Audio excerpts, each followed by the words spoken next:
back to the 1 minute analysis. Today we're going to look at the ticker symbol DKNG DraftKings.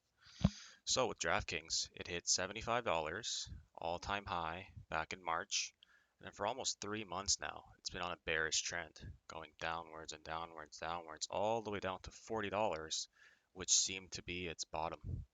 And once it held the $40 range, it bounced right back up, re-entered this bearish channel, and made a big run towards 50, which could have easily been a rejection here, but it actually went through the channel, broke the bearish trend, and now it's showing a lot of strength towards the upside. And now you're going to ask me, did I already miss out? Because it went from 40 and now it's trading at 53. Doesn't that mean it's too late? My answer is no, because personally I like to trade with confirmation.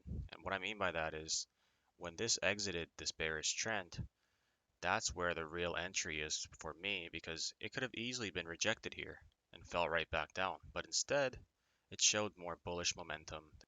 So if we were to draw a trend line here, you can see that it's bouncing on the trend quite well, and right now it's doing the same thing. It's bouncing on the trend.